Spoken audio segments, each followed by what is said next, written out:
네, 오늘도 재밌는 기사거리 또 논란이 될 만한 포인트 예상하면서 한번 덤벼보겠습니다. 감사합니다. 반갑습니다. 죄송합니다. 이제 돌봄 인력이 이제 8년 뒤에는 뭐 70만 명, 71만 명이 부족할 예정하면서 이제 베트남에서 이제 해외 인력 수급을 위해서 돌봄 인력을 수급하기 위한 해외 사업이 추진되고 있다는 기사를 보고 예, 글과 말을 남기고 있습니다. 이제 베트남에서 지금 그 시니어 케어 기업 케어닥이 베트남 이 돌봄 인력 양성 사업을 추진하고 있다고 합니다. 이 베트남에서 그 노인 돌봄 인력을 이제 수급하는 원조는 이제 일본이고요.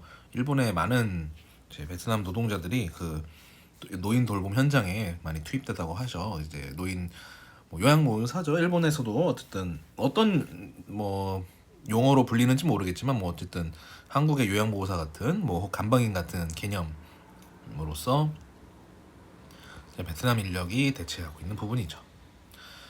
뭐 더 얘기를 할 만한 얘기는 있는데 어쨌든 케어닥이 이제 사기업이 일단 이 부분을 추진하고 있고 지금 현재 비자 발급 부분 때문에 좀 더 이제 정책적으로 정부 관계자들과 혹은 이제 뭐 지자체 아무래도 뭐 좀 서울시 쪽에서 더 추진 같이 이제 이어나가는데 이게 입법안이 필요한 거라서 입법이 진행돼야 돼서 이제 비자 문제가 해결되려면 이제 그 부분이 약간은 긍정적으로 지금 논의가 이루어졌다고 하는 기사 내용도 확인할 수가 있었는데 역시나 이 기사에서도 외국인 돌봄 노동자에게 최저임금을 적용하는 부분에 대해서는 이견이 있다라는 내용이 남더라고요.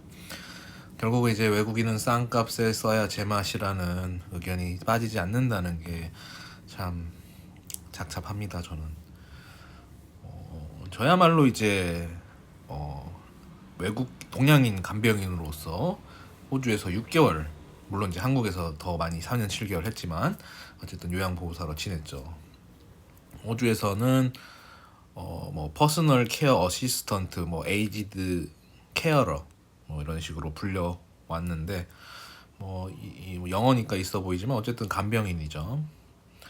근데 간병 같은 경우도 이제 비슷하겠지만, 그러니까 한국은 요양보호사가 있고 간병인이 있어요. 이게 두 개가 사실은 모르는 사람들은 이 둘을 구분하지 못하지만 아마 이제 만약에 집안에 요양보호사 그러니까 필요하거나 뭐 간병인이 필요한 사람들은 이 둘의 차이를 아마 알 거예요.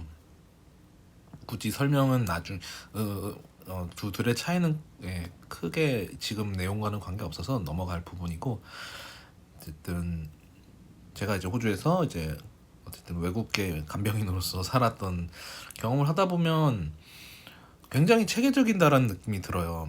항상 그분들도 하는 말이 그 오거나이즈드라는 표현을 그러니까 잘 이제 정돈한 뭐 정돈 같은 표현이 되겠죠. 뭐 조직적으로 하라고 모든 표현을 다 그런 식으로 해요. 그러니까 뭐 어르신을 돌보는 거든 뭐 침구를 정리하는 거든 아니면 어떤 매뉴얼대로 하는 것들 또 문제가 생겼을 때 항상 보고서를 작성하는 그런 과정들을 다 항상 점검할 때 조회할 때 항상 표현을 하더라고요.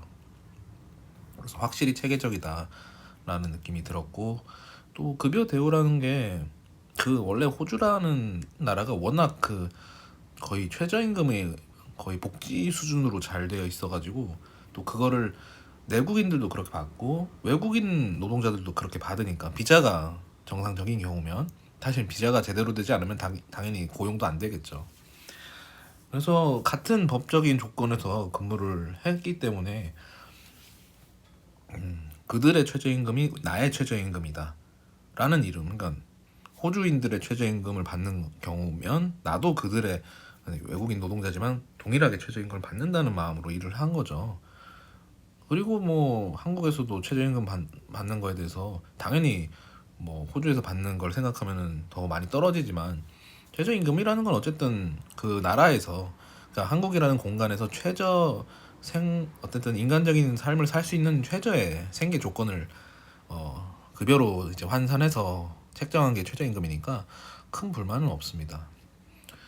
그리고 사실 간병인이라는 직업이 힘든 일이 참 많지만 최저임금을 받을 수밖에 없는 전문적인 업종이 아니기 때문에 좀 안타깝지만 그렇게 표현할 수밖에 없는데 그분들도 나름 이제 경력이 쌓이고 해서 뭐 일에 익숙해지면 사실 그거야말로 전문성이지만 사실 그걸로 사람들이 전문성을 판단하지 않으니까 어떤 전문 직종이 가진 뭐 자격증이라든가 뭐 커리어 뭐 이런 걸로 또 그 수준 이런 걸로 전문성을 따지기 때문에 어떤 일을 했을 때 익숙해지고 경력이 쌓이는 것만으로 전문성을 평가받긴 어렵죠. 간명이란 직업 자체가.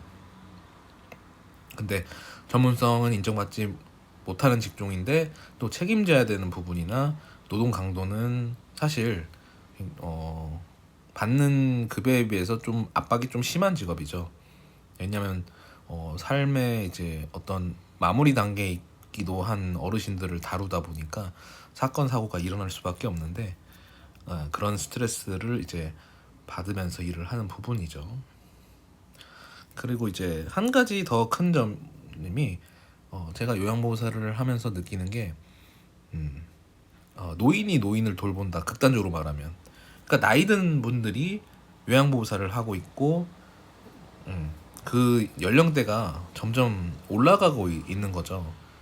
그러니까 거의 60대 분들도 많고 50대 5, 60대 분들이 상당히 많고 하는 일을 보면 이제 70대 어르신들은 이제 없죠. 70대 그 요양보호사는 거의 없고 아마 고용을 안 할 거예요. 아마 이제 요양보호사들도 육체적인 노동이 심하다 보니까 그 노동 강도를 견디기가 좀 힘들죠.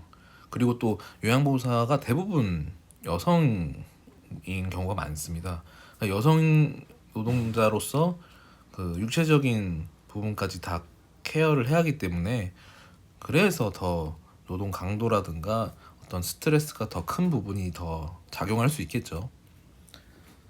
그러니까 성별적인 부분으로 누군가의 어떤 상황을 재단하면 안 되는 건 맞지만 사실 남자의 특성과 여자의 특성이 다른 점은 조금은 인정을 하면서 넘어가야 되는데 이게 젠더 갈등이 너무 심하다 보니까 모든 게 동등하게 봐야 된다라는 약간 정치적 올바름이 좀 잘못된 경향성이 있습니다.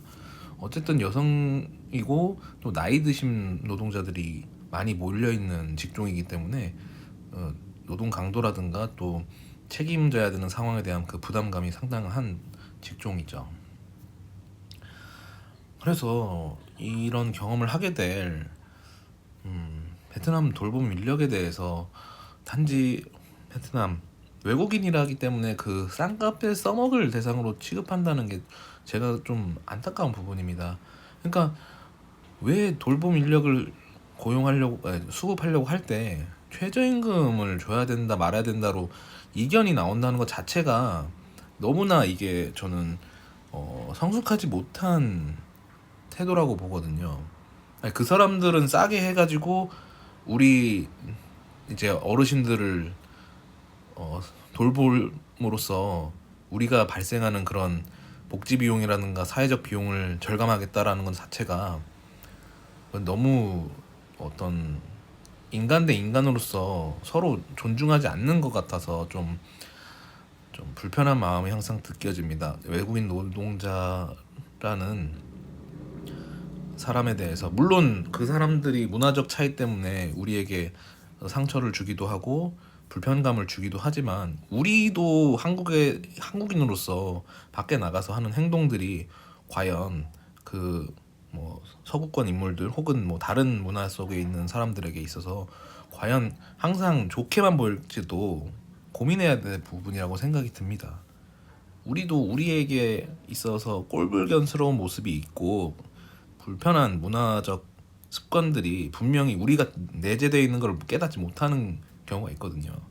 그런 거를 좀 생각하면 같은 인간 대 인간으로서 내외국인을 떠나서 한국에서 일할 사람들에게 동일하게 최저임금이라도 적용을 해야 되지 않느냐라는 생각이 듭니다. 좀 일단은 뭐 비자 문제도 해결이 안 된 상황이라서 베트남 인력이 과연 이제 간병인으로서 일할 수 있는지 여부도 사실 모르는 일이지만 지금 같은 이제 인구 구조상으로는 아마 정책적으로 특별한 뭐 비자 조건으로라도 이제 투입되게끔 조치를 취할 것 같습니다.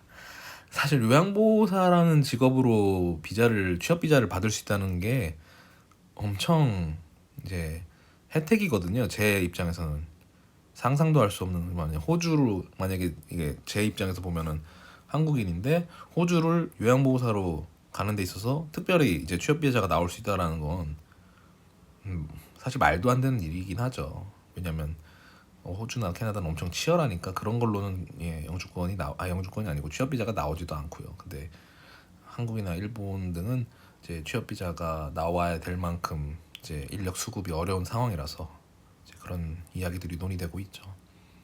그만큼 급한 건 우리라는 거죠. 베트남이 아니라.